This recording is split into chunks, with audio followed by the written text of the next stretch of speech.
He is devastatingly handsome. It's kind of distracting. Josh Duhamel. I love this place already. How's it going? Hi, Kristine, how are you? Hey, Good, how Josh, are you? Nick How you Wright. doing, man? Nice to Nice meet to you, meet man. you. Thank you so much for joining us. Yeah, I'm happy to be here. Absolutely. Barely, nick of time. So this is exciting to talk to you for a lot of reasons, but one of them is people know you. I don't know even if sports fans know the story of Bill Spaceman Lee. I think older sports fans do, but guys my age, I think most people don't. It's one of the most fascinating stories, one of those fascinating characters ever in pro sports. So I want to start there, and then I want to talk about you. So the movie premieres Friday, August 19th. The movie Spaceman. This guy had a crazy career. How much time did you get to spend with him preparing for this? I spent quite a bit of time at first just on the phone with him. I did a lot of research, just watching old interviews, reading his books, watching him pitch. And and I knew a little bit about him because I'd watched him, as a kid, and I had his baseball card and stuff like that. But it wasn't until I really got to know the guy until I figured out that he was, truly an original. Yeah. Yeah, he was one of those guys that the media loved because he was so open and so pure.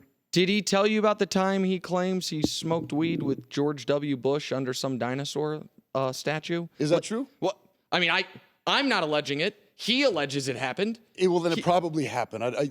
Nothing really amazes me with this dude, and nothing surprises me. He's, he came onto the set where we were, and he was just, he just owns the room. He comes into the field, and everybody just sort of is attracted to him, and it's one of those things that, as an actor, is a real stretch because he is one of those guys that is one of a kind. So you really had to not only make him.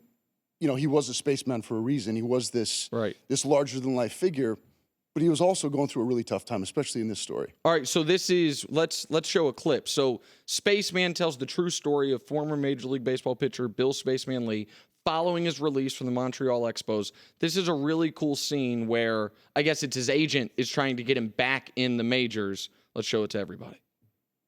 We are going to write letters to every single team in Major League Baseball. We're going to let them know that you are healthy, ready, and available to play. You mean every team in the National League? He's got a hit, man. Why? DH. I won't be able to hit in the American League. I don't think we should cut the cloth quite so fine. I got a hit. And that means being part of the National League. I got people ask me all the time, what's Bill Lee really like? Is he really as big of a flake and a stoner as they make him out to be? Let's get you back where you belong, on a Major League mound.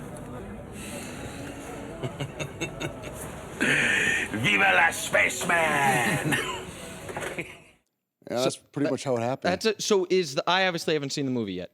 Are there any action sports sequences where you get to play? So what the movie picks up right at the end of his career when he got released from the Expos, and this guy has a real love for baseball and still does to this day. He still goes out and plays in these same beer leagues. And what happened was he thought he was going to get picked up by a major league team. He was still pretty much in his prime. He had 5 good years left. He had made an all-star team at that point. Yeah, in time. and he pitched 2 games in the World Series. I think in '75. Yep.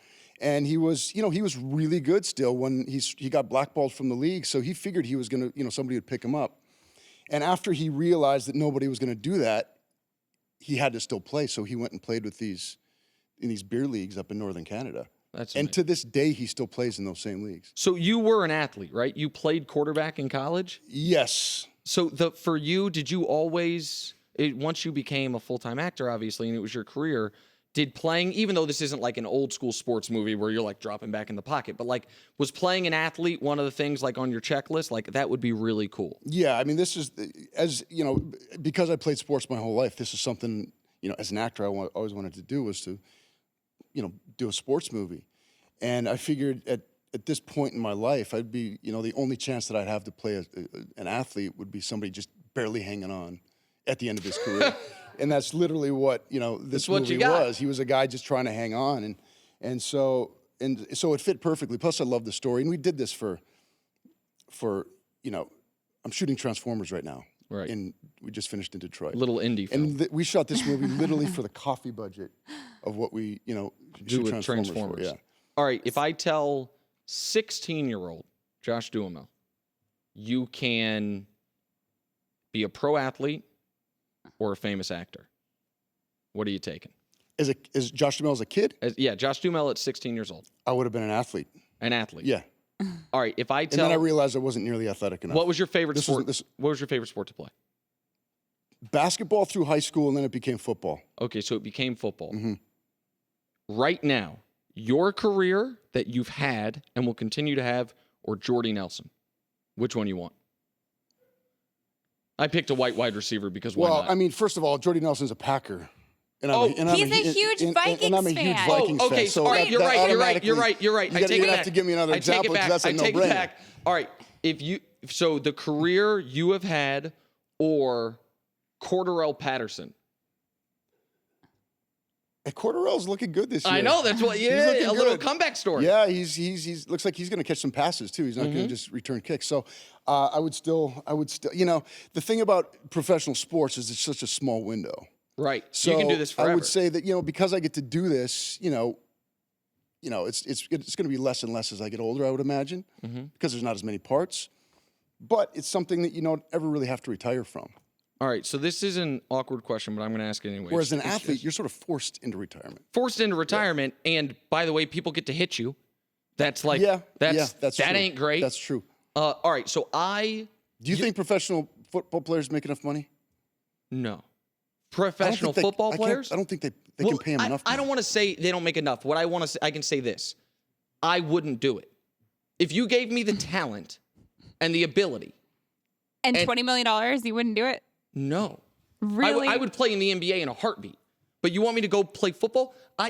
I feel physical pain once every 6 months. Like I bang my hip on a door and I'm like, ah. Like, no, I'm not interested. Just not interested. All right, so you are a famous actor, celebrity. It's an outside chance, but I have a chance one day maybe I'll be legit famous. You're big time. Come on, Nick. I have no chance that one day every room I walk into, I'm the best looking person in it. So this is my question. What is that life like?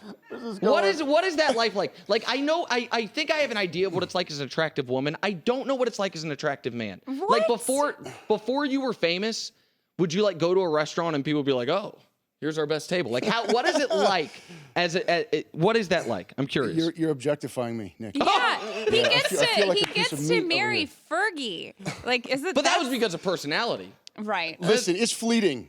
It's fleeting. I'm not going to lie. It did help me get in the door when I first started. Yeah. But, you can't. I've never felt like somebody who depended on, looks or anything else because, if that's what you're banking on, Then it goes away. it goes away quick. So to me, it's always been about, doing movies like this. Right, to show your range, Well, right? Just because it's really why I got into the business was to try to do as many different things and stretch myself as much as I could. So I have a question. Yes, please. In order to get the dark level that you needed to in the movie, were you channeling your experience at the Vikings game when your beer froze?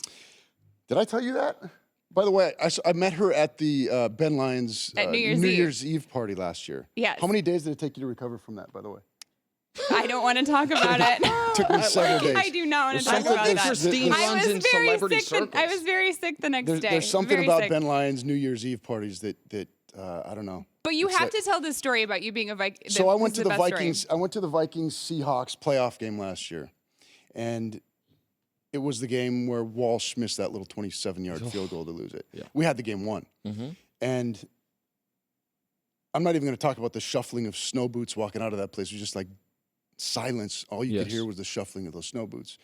But the most depressing thing was I had a parka with those little hand warmer packet things stuffed Yeah. into my pocket of my parka, and I still couldn't keep my beer from freezing. And I was drinking a lot of beer at this game. Well, yeah. And I still couldn't keep it from freezing. So that gives you some indication as to how cold that game actually How was. brutally cold. And was then brutal, how brutal but it was- the game was. Yeah. And then the way the game ended, of course, was something that as a Vikings fan you won't forget.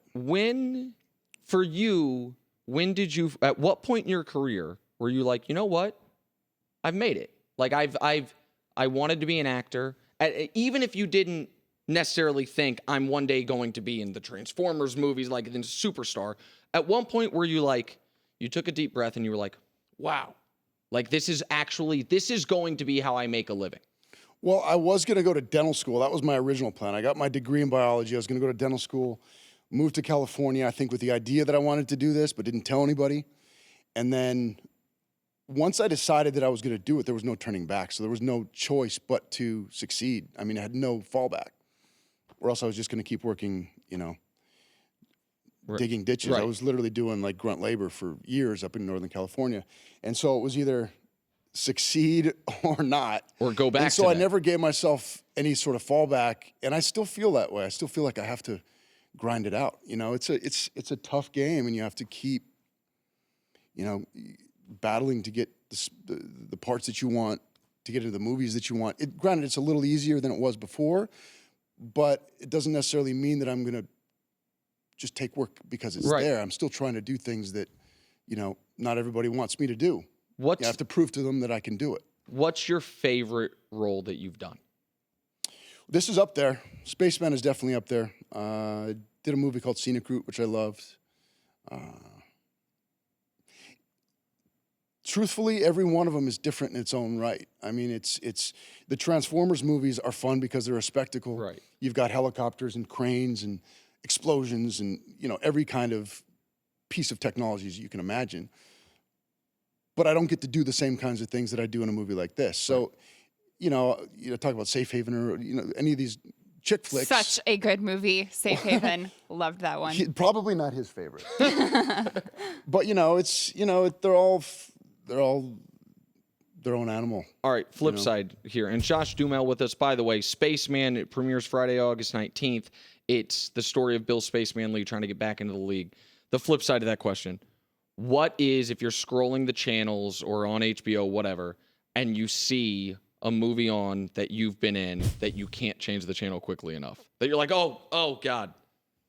God. Oh, you mean I can't change quickly enough? Yeah, that you're like, I can't see it. I don't want to see it. God. There's a couple of them, man. Come on, give it to me. Some of those early ones are tough. Give it to me. No one's Let's feelings will be see. hurt. You know what? I'm going to say... Come on. I hate to answer this because so many people work so hard on it, but I'm going to say When in Rome. Win in Rome. I just felt like I didn't quite do what I wanted to do in that movie. and Shots it was fired. A little silly. Your name in that movie was Nick, by the way. Yes, it was. That's my name. Yeah. This is great. I think you got a great, I think it's cool to meet someone who, and obviously, Kristine a little bit. You and I just met today, but I try to do a little bit of research if I can about people that are coming on. And sometimes you interview a celebrity, and the recon is, hey, here's how you need to be. It's the very high maintenance, so to speak. Oh, really? And everyone, and I won't name names, but the recon on you, so to speak, was regular dude. Devastatingly handsome, but regular dude.